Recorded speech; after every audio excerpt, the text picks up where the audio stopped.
Musangki kan?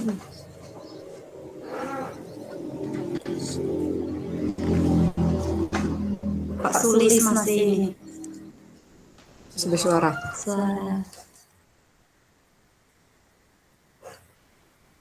Sudah itu, sudah mulai. 14. Mulai, Pak.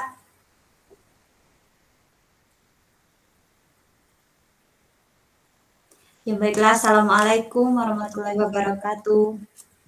Waalaikumsalam warahmatullahi wabarakatuh.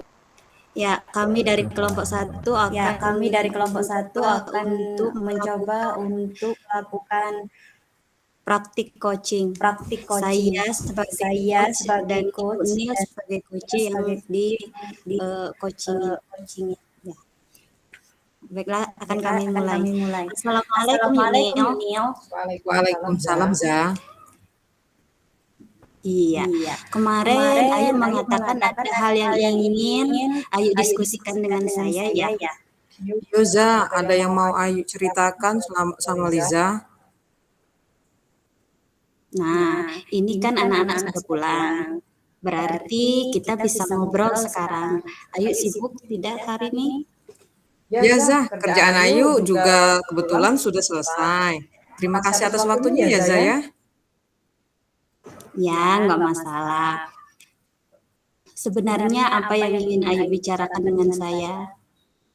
Kemarin Ayu disupervisi oleh guru senior. Saat Ayu mengajar, terus kayaknya ada yang salah dalam proses itu ya. Oh begitu, berkaitan dengan masalah itu. Apa yang Ayu harapkan dari diskusi kita hari ini? Ya, Ayu pengennya ketidaknyamanan di hati Ayu ini tentang masalah Ayu kemarin ada solusinya. Jadi Ayu berharap Liza bisa kasih Ayu masukan gitu. Oh, memangnya permasalahannya bagaimana yuk? Sehingga sepertinya Ayu benar-benar gelisah dan merasa tidak nyaman.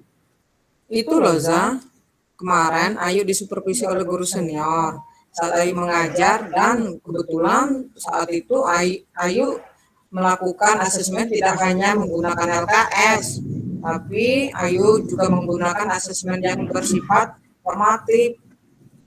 Terus bagaimana respon dari supervisornya? Kalau beliau menginginkan guru itu melakukan asesmen yang hanya memakai LKS atau sama untuk semua anak. Oh, begitu rupanya. Jadi, kalau boleh saya tahu mengapa Ayu melakukan asesmen tidak hanya menggunakan LKS? Ya, Zah. Jadi, Ayu kan sudah melakukan asesmen diagnostik setelah pembelajaran sebelumnya. Jadi, Ayu sudah tahu tingkat kemampuan dan juga minat anak dalam melakukan pembelajaran dan asesmen anak masing-masing. Jadi, ceritanya Ayu ini menerapkan pembelajaran berdiferensiasi. Jadi, kan tidak bisa hanya menyamaratakan anak itu kan? Ayu sudah menjelaskan alasan itu sama supervisor. Sudah sih, Za, tapi sepertinya beliau tersinggung dan tidak menerima penjelasan Ayu. Ayu jadi bingung nih. Oh, ekspresinya langsung begitu ya, Za ya? Ayu kan jadi merasa tidak enak. Menurut Liza apa yang salah dengan Ayu ya, Za? Begini yuk, sebenarnya Ayu tidak bersalah. Pembelajaran terdiferensiasi kan memang mengharuskan kita sebagai guru melakukan pembelajaran dan asesmen sesuai kompetensi dan minat anak. Tapi pada ujungnya kita juga harus berpacu pada tujuan pembelajaran yang akan dicapai. Nah, mungkin pemahaman dari supervisor tentang hal itu tidak sama dengan cara pikir kita. Sehingga beliau maunya ketika melakukan asesmen yang dipakai adalah LKS yang menurutnya memang sudah bisa mengakomodir indikator ketercapaian tujuan pembelajaran. Mungkin seperti itu pemikiran supervisornya. Ya, mungkin seperti itu ya, Iza ya. Terus kira-kira solusi apa yang Ayu pikirkan untuk masalah ini? Ya, karena supervisor sepertinya sudah melaporkan juga hal ini kepada kepala sekolah, dan cepat atau lambat Ayu pasti dipanggil kepala sekolah. Ayu harus siapin jawaban sesuai dengan kondisi alasan Ayu yang sebenarnya sih, Zah. Kepala sekolah juga harus tahu alasan Ayu dalam hal ini, supaya tidak hanya menelaah laporan dari satu pihak. Ya, maksud Ayu juga seperti itu sih, Zah. Nah, solusi lain sekiranya alasan ini nanti tidak diterima oleh kepala sekolah apa kira-kira? Coba. Bagaimana ya, Zah ya? Apa Ayu harus minta maaf pada supervisor dan melakukan asesmen sesuai yang beliau inginkan ya? Nah, itu Ayu harus siapkan solusi alternatif sekiranya alasan pertama tidak diterima dan bisa jadi malah memperuncing suasana ini. Ya, Ayu sih rencana pertama dulu lah, Zah, yang diterapkan. Kalau tidak berhasil dan tidak menyelesaikan masalah yang ada di antara Ayu dan supervisor atau ibu kepala sekolah tidak menerima, maka Ayu akan pakai cara yang kedua, nanti dipikirin lagi dulu. Nah, benar sekali. Sebab menurut saya ini memang harus diselesaikan sehingga Ayu bisa kembali merasa nyaman dalam bekerja. Iya sih, Zah. Ayu tidak ingin masalah ini berlarut-larut dan membebani Ayu. Nah, sekarang kita susun komitmen nih. Kira-kira kapan Ayu akan menindaklanjuti masalah ini? Ayu nunggu dipanggil kepala sekolah baiklah, Zah. Menurut saya, sebaiknya Ayu tidak usah menunggu dipanggil kepala sekolah, supaya ketidaknyamanan Ayu tidak berlarut-larut. Iya sih. Berarti baiknya Ayu menghadap kepala sekolah sekarang saja ya, Zah. Tidak usah nunggu dipanggil.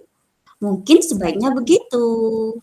Berarti Ayu akan menghadap kepala sekolah, menceritakan kronologi persoalan yang ada antara Ayu dan supervisor. Ayu juga akan bercerita alasan Ayu tidak memakai LKS. Nanti kalau kepala sekolah juga tidak terima alasan Ayu dan menilai Ayu lakukan itu salah, ya berarti Ayu harus meminta maaf dan merubah gaya asesmen Ayu. Karena kalau kepala sekolah juga menganggap itu sebagai suatu kesalahan, jadi Ayu harus memperbaiki diri.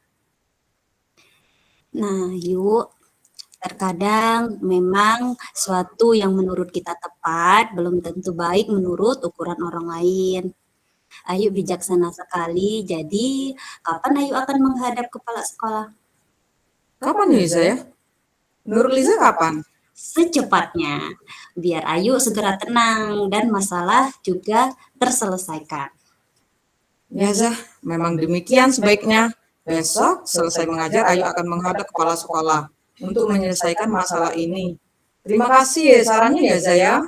Ya yuk, sama-sama. Semoga masalah ini segera terselesaikan dan Ayu kembali nyaman bekerja. Oke, Zah. Kalau begitu, Ayu permisi dulu ya. Ada pekerjaan lain. Iya yuk, sukses selalu untuk Ayu. Amin. Assalamualaikum. Waalaikumsalam. Ya, itulah tadi praktik coaching kami dari kelompok 1. Ya, terima kasih. Masih ada waktu ya ini untuk umpan baliknya. Yang pertama, kalau ada dari teman juga boleh. Tapi waktunya sangat mepet ini. Sudah pukul 2 lewat 49. 1 menit lagi. Mulainya kan pukul 2 lewat 40. Ini yang 1 menit. Yang pertama, alhamdulillah Ibu sudah pandai ya mempraktikkan coaching dan teman.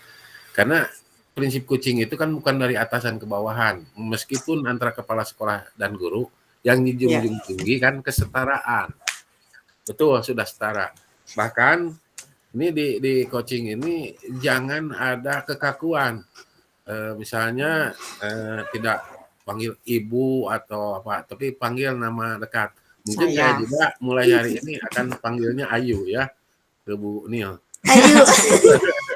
Ayo Nil. Ya, karena Liza manggil saya itu Ayu, aku manggil Liza. Iya. Jadi bagus biasa itu aja ya. gitu, Pak. Alhamdulillah ya, tujuan coaching di awal sudah ditanyakan. Yang akan dicapai ini sudah ditanyakan oleh Bu Lisa. Kemudian identifikasi masalahnya juga ada. Rencana aksinya mau seperti apa ada. Terus tanggung jawabnya mau kapan gitu menyelesaikan dengan kepala sekolah. Hanya yang perlu komentari bersama bagaimana dengan memberikan saran sebaiknya gitu. Apakah ini tidak keluar dari proses coaching atau bagaimana? Menurut teman-teman, boleh dibuka mikrofonnya, Pak. Kan Bu Lisa memberikan saran ke Bu Ayu. Sehingga di akhirnya juga terima kasih atas sarannya gitu. Padahal di coaching itu jangan sekali memberikan saran gitu ya. Betul. Ya. Iya Pak, benar. Nah, mungkin kalau seandainya itu biarkan menemukan waktunya Bu Ayu Nil itu oleh sendiri gitu. Kalau bisa disarankan oleh Ibu mungkin ya. Hanya dikejar dengan pertanyaan saja. Gitu. Kalaupun itu memang dianggap keluar dari prinsip coaching, jadi memberikan bantuan secara langsung. Gitu. Tinggal perbaiki itu saja ya bahasanya supaya Ayu itu menentukan tangannya sendiri gitu dengan secepatnya itu sendiri gitu ya. Itu menurut pengamatan saya berdasarkan hasil dari teori coaching gitu. Mungkin itu ya sudah cukup ya. Terima Iya kasih. Pak, terima kasih. Terima kasih Izin ya, kawan-kawan. ini Bapak dan Ibu karena waktu terbatas, rekornya akan dimatikan supaya nanti ini file untuk berdua nanti akan dikirimnya ke Ibu berdua ya. Terima Oke, terima kasih. kasih.